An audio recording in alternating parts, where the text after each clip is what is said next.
Asan pa si Mama? Pwede ba? Shut up ka muna ha, para makapag-review ako ng maayos. Kung alam mo lang na mamamatay si Mama 5 years from now.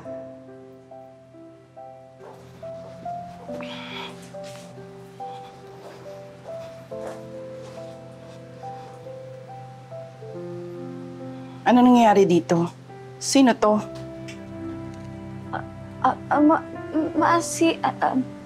Si ano?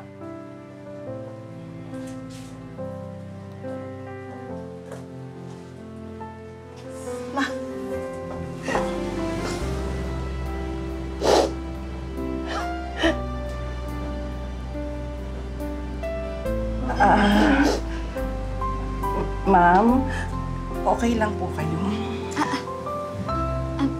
Si ano? Si Rene? Opo, nag-apply po siya dito, tinanggap ko. You know naman, bawal ang ano, di ba? Ang employment discrimination by age. Ano ka ba? Cost-cutting nga tayo, nag-hire ka pa. Ma'am, okay lang po ako. Kahit walang sahod, pagkain lang. Okay. Ano ba kasing pinagkakabisihan mo? Di ba dapat ikaw ang nagbabantay ng shop? Ay, naku. Alika nga. Ayusin ko nga yung buhok mo. Ang gulo-gulo.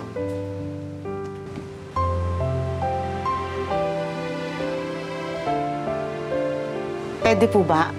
Ako rin po. Namimiss ko kasi yung...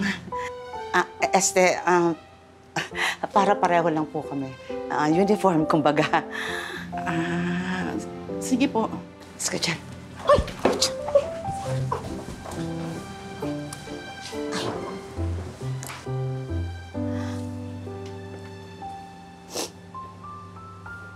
Alam niyo po, kahit ngayon ko lang po kayo nakita, magaan po ang loob ko sa inyo. Oh, Ma, Ma'am, kasi po, Pwede kitang ibalik sa lupa para isabuhay muli ang buhay mo. Pero kapag pinili mo ito, mabubura ang una mong buhay at ang ikalawang buhay mo ang magiging basihan natin kapag nagharap ulit tayo dito.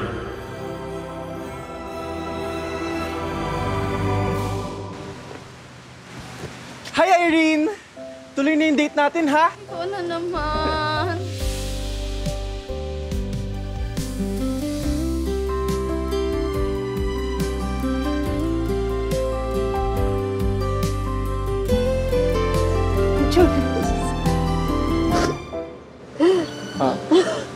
Hello po.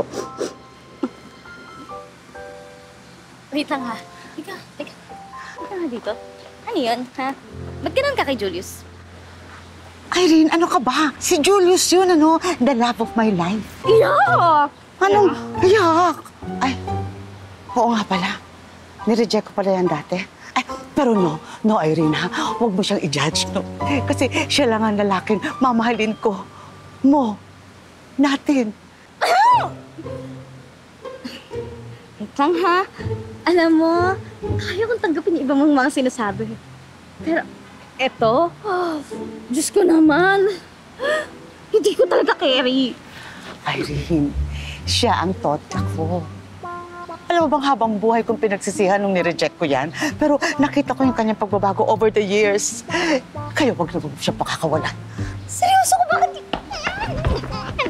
Irene, makinig ka sa akin, ha? Si Julius lang ang lalaking mamahalin mo. Kaya ako malungkot. Dahil kinakawalan ko siya. Seryoso ka?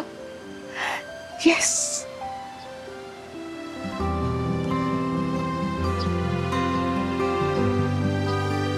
Paborito mo yung bacon cheeseburger at milk tea? Paano mo nalaman? Stalker ka talaga. Napapansin ko kasi na ayun lagi na kinakain mo at iniinom mo eh. Alam mo, Julius, magiging prangka na ako, ah. Obvious naman na hindi kita gusto. Pero bakit porsigido ka pa rin? Sabi kasi sa akin ni Mama kung may gusto daw ako, i-achieve ko daw no matter what. Ngayon lang naman kasi ako nagkagusto sa babae.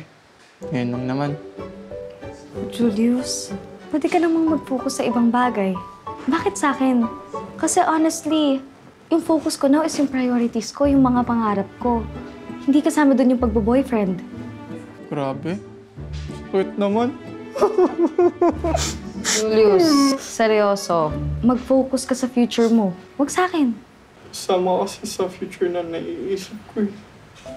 Kapag nakapagtapos na ako ng med school, maging neurologist na ako, gusto ko kasama kita. Bawa, ang taas naman ng pangarap mo. Oo naman, gagawin ko lahat ng yun. Kaso, kung di ko naman kasama yung taong mahal ko, para saan pa, di ba?